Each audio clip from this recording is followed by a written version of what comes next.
everyone. So I'm gonna give a little bit of background here just in case you haven't seen our video when we had to remove this propeller 2 years ago. When we first bought the boat, it came with this Gori Propeller, which was a great selling feature of the boat. And then when I had to replace the cutlass bearing, the propeller had to come off. This propeller would not come off. You can watch the video. It's one of our earliest videos. Scroll all the way back to the beginning and you should be able to see it there. What happened is you have to use a C-spanner, which is a tool that grabs onto here and twists to remove this jacket. This jacket would not come off. I spent many days trying to get it off, heating it up, dosing it with penetrating fluid and everything. I eventually hired the boatyard to get it off. They have bigger tools, bigger torches, and hundreds of dollars later they did not get it off. Still charged me for it, but they gave up. So what I had to do is I took a Dremel, I took a grinder and a Dremel, and I made an incision across here. I'll show you what that looks like.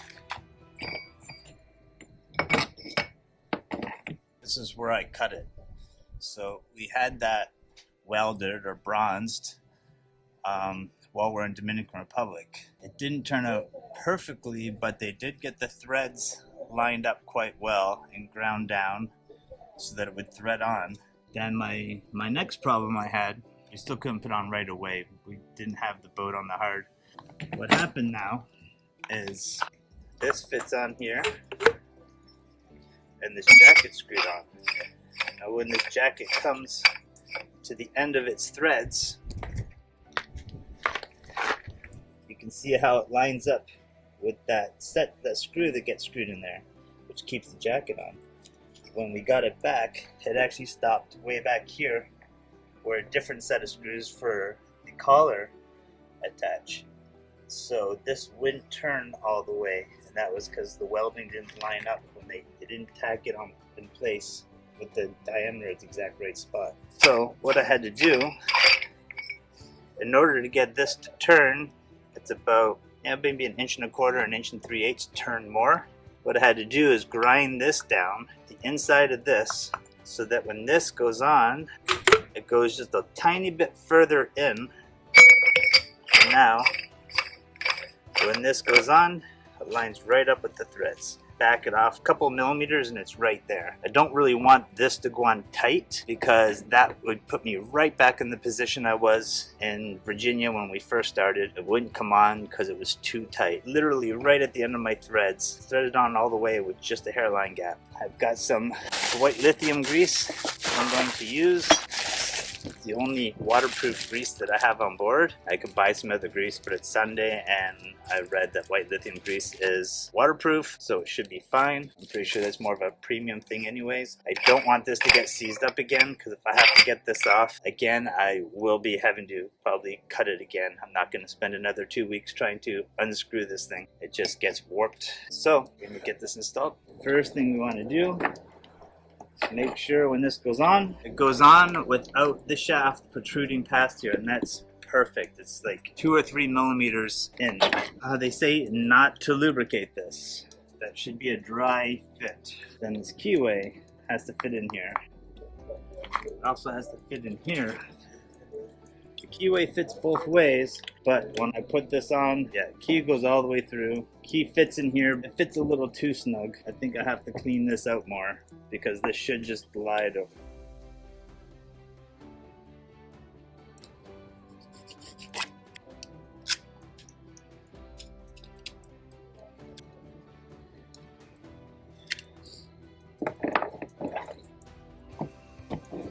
As per directions, put the pin in here. I'm putting the pin a bit aft because this slopes up here and makes a very tight fit. I believe when the nut goes on, that compresses everything, and that's where you get your 50 pounds of torque needed.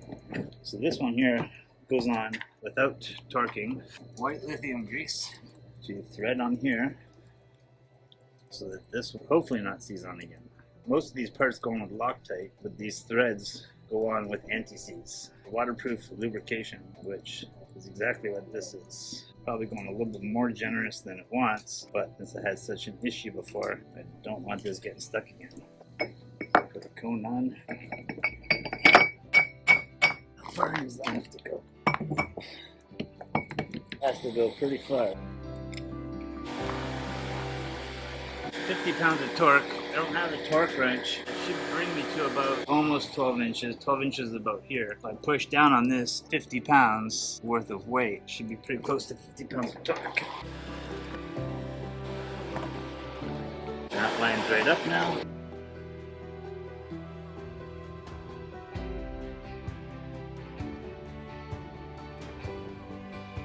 Alright, I'm going to do some careful measuring here. What's happening now is when it's threaded on, the hole for the set screw is not lining up. Only when it's installed on the shaft, and it fits perfectly when not. So I'm trying to figure this out. 40 millimeters. That's as far as it goes.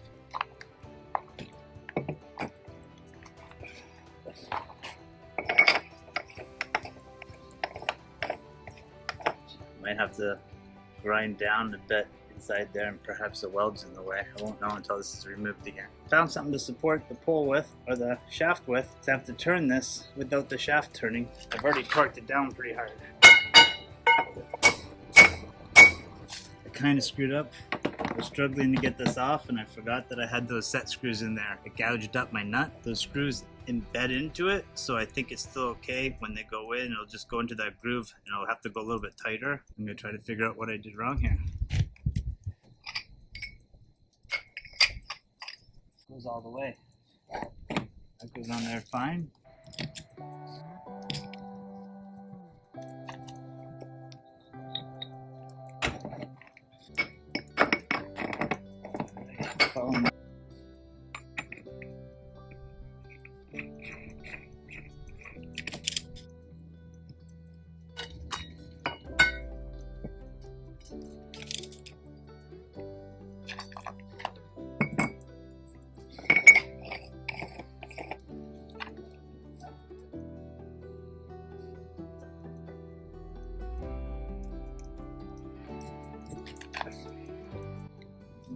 Thinking maybe there's just a little bit of debris. It's not very smooth here, and maybe that's the little millimeter I need. I'm gonna try to clean that up here. So what I think was going on is I torqued down this nut too much, which pulled the shaft just past flush, even though my lines all line up where I put scorch lines. Just a half a millimeter was enough to stop it from lining up.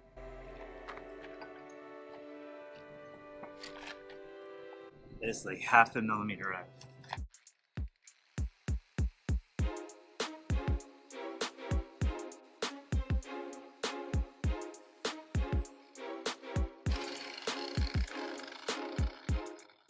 It's just a sanding disc I'm using, so really not taking off much. And it's perfect.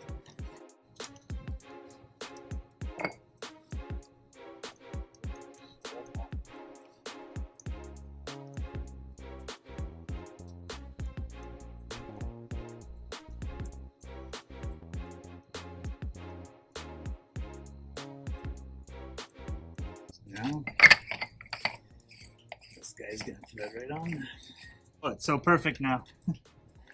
It's even better than it was when I dry fitted it.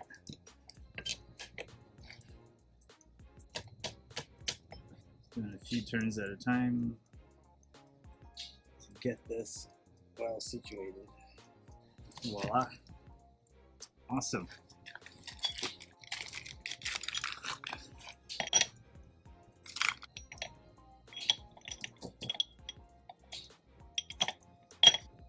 Oh no. You sold me the wrong ones here. My zinc for the propeller doesn't fit. There's a 1/4 inch gap all the way around it. Is anything gonna work out? I ordered them special for this propeller. The end one fits, but the shaft one, not even very close.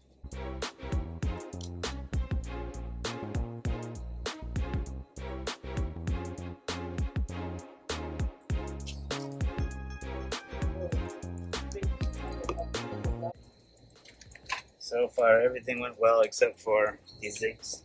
I ordered them especially for this propeller. Definitely not the right ones. A few different reasons they do not fit.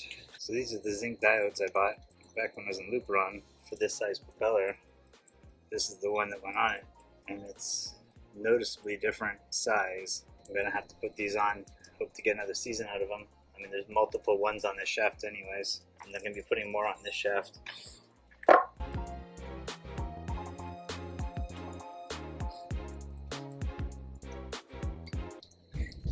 Not sure if you can see this, but all these new bolts are too long. They have an oversized zinc. I'm gonna have to cut them all down or find my old bolts. Alright, one of my last steps here is putting on the zinc anode, and the ones I ordered are the wrong size. But these ones aren't heavily worn yet. They're worn, but they're not heavily worn. It's one of 4 anodes on the boat are on the shaft, so I think that'll make it a little more seasoned. It took a little longer than expected because I had to cut all of these bolts shorter. I don't know where the original bolts went. And these are the ones that came with the new ones that are much bigger. We cut about 3/16 off of each. Last step now, second last, because I need waterproof grease for this. But the last step aside from that is putting in the rubber stoppers here. Now for another hard part. Got to get these rubber bushings inside of here. It really just involves a lot of prying and force and wiggling the blades back and forth and using a screwdriver. So you just kind of get one side in there. It takes time. I got one already. I'll show you so you can see it's possible in case you're trying to do this, because at first it feels impossible. Just keep working it in there until that starts going inside the hole. There's the bottom side. Let's see.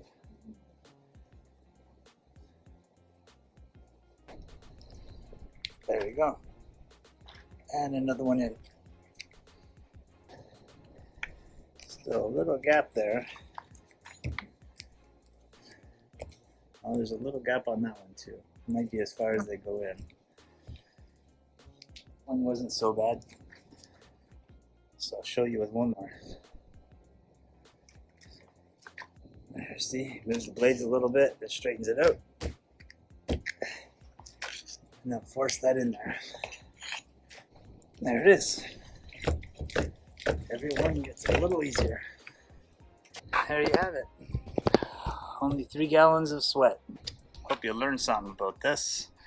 I hope this helps somebody. I couldn't find any videos showing these issues that I've had with it, especially the collar being stuck on. I mean, we spent weeks trying to get that off. You can see it in the videos. I don't remember how much we explained it, how long that really took, but we were weeks trying to get that off and hundreds of dollars. Finally cut it off, and now we got it refit, and it's all back on, and we will soon be able to use our folding prop. One great couple benefits to this, one being when you're under sail, the obvious one is very little drag. The water flows right through here. And another big one, especially here in the Caribbean, there's so many fish traps everywhere. And your propeller is sitting out like this, it's going to capture that rope. You're going to be dragging that along with you. But with the folding prop, the rope is just going to glide like this, hit your skeg, and then hopefully pull downward, because there's usually like a float on one end and an anchor on the other end. So once you start dragging it, it should pull down and get out of the way. That's it. Hope this helped you. Follow along. We're upload every Sunday, and we're here in Trinidad now and getting ready to go back in the water.